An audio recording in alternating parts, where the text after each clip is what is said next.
একবার প্রশ্ন করেছেন যে নামাজে যদি ভুল হয় তো সহসিদ্ধা আমি কীভাবে দেব, এটাই ওনার জানার বিষয়।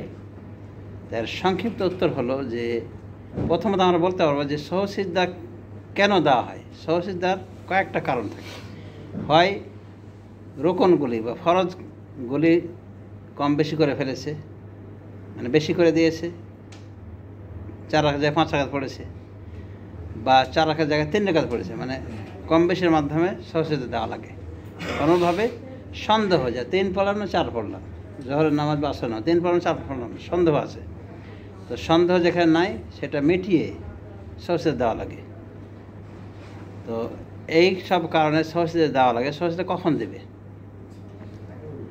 প্রথমত সহসিদ্ধাটা সালামের আগে দিতে পারে, মানে শেষ বৈঠকে বসার পরে যখন বাকি থাকবে শুধু সালাম, তার আগে 2টা সহসিদ্ধা দিবে, এরপরে ডানে বামে স্বাভাবিক সালাম যেটা ফিরে সেটা ফিরে দেবে। তবে মনে রাখতে হবে সহসিদ্ধার কারণে কিন্তু আপনার নামাজের যেটা ঘাটতি, এই সব ঘাটতি পূর্ণ হবে না। যদি আপনি কোনো রুকুন ছেড়ে দেন, যেমন মনে করেন যে আপনি সূরা ফাতিহা পড়েননি, ইমাম অথবা একাই আছেন, একাই পড়ছেন, সূরা ফাতিহা পড়েননি বা ভুলে গিয়েছেন, তো সূরা ফাতিহা ভুলে গেলে সূরা ফাতিহা পড়া শুরু করবেন। আবার যদি রুকুতে চলে যান, সেজদাতে যদি চলে যান, তবুও যদি মনে থাকে যে সূরা ফাতিহা পড়িনি আমি, আবার ফিরে আসবেন, সূরা ফাতিহা পড়ে নেবেন, তাহলে আপনার এই রাকাত বলে গণ্য হবে। আর যদি এই সূরা ফাতিহা বাদ দিয়েছেন তো বাদেই দিয়ে দিয়েছেন, এভাবে 4 রাকাত নামাজ পড়লেন জোহর বা আসর, তখন আপনার এই নামাজটা মূলত 4 রাকাত হয়নি, 3 রাকাত হয়েছে। 3 রাকাত হয়েছে মানে ওই 1 রাকাতে যে রুকুনটা বাদ দিয়েছেন, রুকুন মানে কি বড় বড় যেগুলো ফরজ, যেগুলো ছাড়া নামাজ হয় না, কল্পনা করা যায় নামাজকে। তো যেহেতু সময় মতো আপনি পড়েননি ওটা, এজন্য ওই রাকাতটাই বাতিল হয়ে যাবে। তখন আপনাকে 3-এর জায়গায় 4 পড়তে হবে। এরপরে সহসিদ্ধা সালামের আগে বা সালামের পরে। তো সাধারণত যদি কোনো কিছু বেশি করে থাকেন, 4 জায়গায় 5 পড়ে থাকেন, তাহলে এমতো অবস্থায় সালাম দেওয়ার পরে, শেষ বসে সালাম দেওয়ার পরে আপনি আবার 2টা সেজদা দেবেন, এরপর ডান বামে সালাম ফিরবেন। এটা সহিহ বুখারী হাদিস। আর সালামের আগেও আপনি সহসিদ্ধা দিতে পারেন, সেটা বিশেষ করে যদি সালাতের কমতি হয়ে থাকে, মানে 4 জায়গায় 3 রাকাত পড়েছেন, তখন 4কে 4 পূর্ণ করে সালাম ফেরার আগে আপনি কী করবেন, 2টা সহসিদ্ধা দিয়ে ডান বামে সালাম ফিরবেন। আশা করি বুঝতে পারছেন। তারপরও যদি এত কিছু মনে না থাকে, তো আপনি একটাই করতে পারেন যে আপনি সালামের আগেই 2টা সহসিদ্ধা দিবেন, এরপর ডান বামে সালাম ফিরবেন। তবে ফরজ কিন্তু মাফ হয় না সহসিদ্ধার মাধ্যমে। আগেই বলেছি, যদি সূরা ফাতিহা ছেড়ে দেন বা রুকু করা বাদ দিয়েছেন, সেজদায় চলে গেছেন, বা সেজদায় একটা করেছেন, 2টা সেজদা রুকুন না, করতে হবে। এরকম যদি হয় তাহলে জায়গা মতো এটা সংশোধন করে নেবেন, মানে পরবর্তী রাকাতে ওই জায়গায় আসার আগ পর্যন্ত আপনার ওটা সংশোধন করার টাইম আছে। যেমন মানে একটা সেজদা দিয়েছেন, একটা সেজদা দিয়ে আপনি উঠে গিয়েছেন 2য় রাকাতের জন্য, তখন আপনার মনে হয়েছে বা মুক্তাদিরে স্মরণ করে দিয়েছে সুবহানাল্লাহ বলে, তখন আপনি বুঝতে পেরেছেন সেজদা একটা কম হয়েছে। তো আপনি সূরা ফাতিহাও যদি শুরু করে দেন বা কেরাত শুরু করে দেন, তবুও আপনি ফিরে আসবেন, এসে ওই ছেড়ে যাওয়া সেজদাটা, ছুটে যাওয়া সেজদাটা ওটা আপনি দিতে হবে। যদি না দেন তাহলে পরবর্তী রাকাতে ওই সেজদার জায়গায় যখন আসবেন অটোমেটিক ওটা ক্যান্সেল হয়ে গেছে। মানে বিমানের সিট অনেক সময় হয় না, অটোমেটিক রিপ্লেস হয়ে যায়। ঠিক আপনার কি হবে, ওই প্রথম রাকাতটা বাতিল হয়ে 2য় রাকাতটা হবে এখন প্রথম রাকাত। আর যদি ছেড়ে দেন, জায়গা মতো যদি না ধরতে পারেন, মনে করেন 1 রাকাত এইভাবে ভুলভাল করে পড়েছেন, মানে হয়তো রুকু বাদ গেছে বা সেজদা বাদ গেছে একটা, এভাবে 4 রাকাত পড়েছেন, তখন এটা কিন্তু 4 রাকাত হলো না, এটা মূলত 3 রাকাত, কারণ এটা ক্যান্সেল হয়ে গেছে। তো ওই ছেড়ে আসা রুকুনটা পরিপূর্ণ করবেন, বা ওই রাকাতটা, রুকুন বাদ আছে, রাকাতটাই বাদ চলে যায়, ওই রাকাতটা আপনি পরিপূর্ণ করে তারপরে যথানিয়মে তাহিয়াত, দরুদ, দোয়া, মাসা ইত্যাদি পড়ার পরে আপনি কী করবেন, ওই সহসিদ্ধা দিয়ে ডান বামে সালাম ফিরবেন। তো সালাত কম হোক বেশি হোক, সহসিদ্ধার এটাই নিয়ম যে আপনি সালাম ফেরার আগে সহসিদ্ধা দিবেন, এরপর ডান বামে সালাম, অথবা এটাও করতে পারেন যে সালাম ফিরে দিলেন, এরপরে যদি আপনার সহসিদ্ধার কথা মানে স্মরণ করে দেওয়া হয় ভুলের কথা, আর ভুলগুলো যদি ছোটোখাটো হয়, রুকুনের পর্যায়ে না হয়, যেমন প্রথম বৈঠকে বসতে ভুলে গেছে, এটার জন্য কিন্তু আর ওটা করা লাগবে না, ওটা রাখা তো বাতিল হবে না। কারণ প্রথম বৈঠকটা আর এর দোয়াটা এটাকে ফরজ রাখা হয়নি। ওলামায়ে কেরাম এটাকে ফরজ মনে করেন না, কারণ রাসূল সাল্লাল্লাহু আলাইহি ওয়াসাল্লাম উঠে গেছেন, কিন্তু ওটার জন্য আর বসেননি।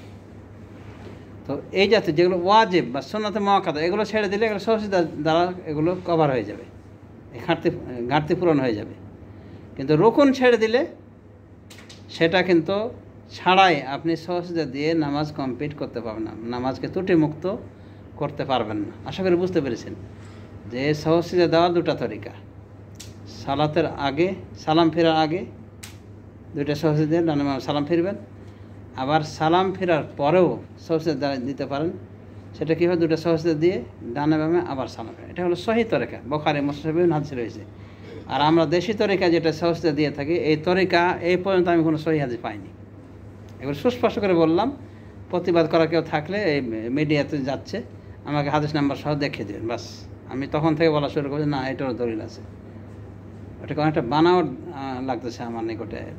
একথা কোনো সহি হাদিস আমার চোখে এ পর্যন্ত পড়েনি। আমাদের নিয়ম, আমাদের দেশে যেভাবে রয়েছে সহজে দেওয়ার, আবার অনেক সময় দেখা যায় একটু যদি ভুল করা হয়, যদি বলা হয় হুজুর বৈঠকে বসতে তো ভুলে গেছেন বা এই করে, তখন হুজুর কি মানে নামাজের শেষ পর্যায়ে গেল, বলে নামাজ আমরা ওটা বাদ, আবার নতুন করে পড়ি, এরকম পড়ে না?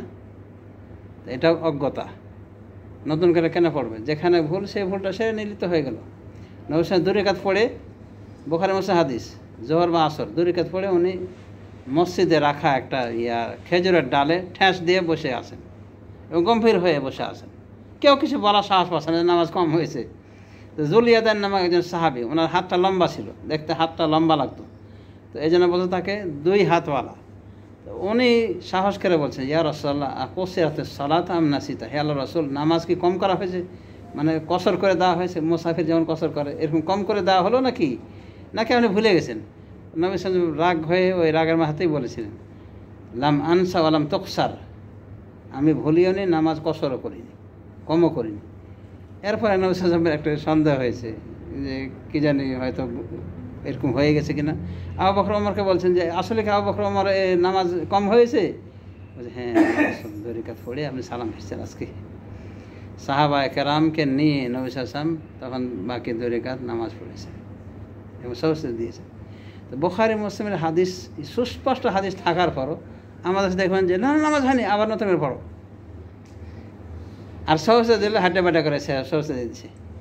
তো যাই হোক, আরব দেশে আসেন আলহামদুলিল্লাহ, আরবরা যে তারা যে দেখে দেখে ইসলাম পালন করে, সেটা একটা উদাহরণ যে একটা জাহেল পর্যন্ত সহজে ঠিক মতো করে দিতে পারে, যেটা আমার দেশে যায় না।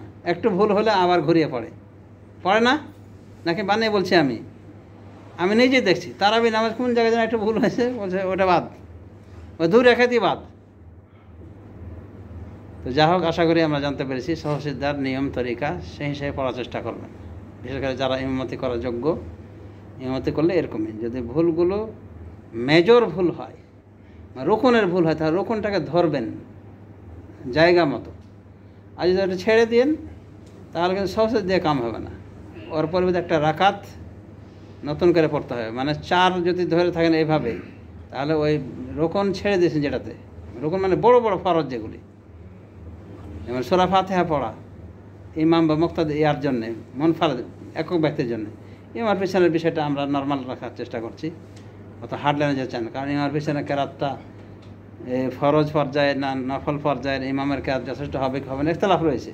কিন্তু এখানে অবশ্যই শক্ত অবস্থান রয়েছে ওলামায়ে কেরাম, যে আপনি একাই নামাজ সূরা ফাতিহা পড়বেন, অবশ্যই পড়বেন, না তো নামাজ হবে না। লা সালাতা লিমান লাম ইয়াকরা বিফাতিহাল কিতাব, নবী সাল্লাল্লাহু আলাইহি ওয়াসাল্লাম বলছেন যে ব্যক্তি সূরা ফাতিহা পড়েন তার নামাজ হয় না। তো এই জন্যে রোকন যেগুলো ছেড়ে দেবেন, এগুলোর কিন্তু শুধু সহজ দিয়ে কাম হবে না। সহজ দেয় কোনগুলো ছাড়বে?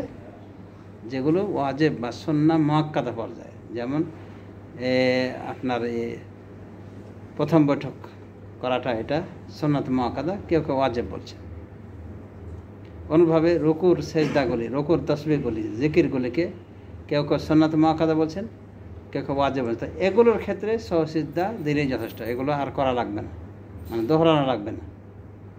রুকুন এগুলো সারার পরে আপনি তখন সহজ দেবেন। আর সহজদার নিয়ম তো বুঝতে পেরেছেন, হয় সালাম কাবলা সালাম অথবা বাদাস সালাম। কাবলা সালাম মানে সব কিছু কমপ্লিট, সালাম বাকি, দুইটা সহজদার ধন্যবাদ সালাম। বাদাস সালাম মানে সালামের পরে। এটার সিচুয়েশন অনেক সময় এসে দাঁড়িয়ে যায়, বলছে হুজুর আপনি এই অমুক জিনিস কম করে দিয়েছেন, প্রথম বৈঠকে বসেননি, তখন কি নামাজের ভিতরে সালাম দেওয়া যাবে? নামাজের বাইরে অলরেডি হয়ে গেছেন। কোনোভাবে বেশি করলে মানে 4/5 পড়লে বাদাস সালাম সহজদা, তখন আপনি সাথে সাথে সহজদা দুটো দিয়ে ডানে বামে সালাম ফেরেন। এখানে দেখবেন যে ওই সহজদা দেওয়ার পরে আবার তাহিয়াত পড়ে না, সহিহ বুখারী হাদিসে এটা আসেনি। তা আশা করি সাজদায় সহ বিষয়ে বিস্তারিত জানতে পেরেছেন। ওয়াবিল্লাহি তাওফিক ওয়া সাল্লাল্লাহু আলা নবিয়িনা মুহাম্মদ ওয়া আলা আলিহি ওয়া সাহবিহি আজমাইন।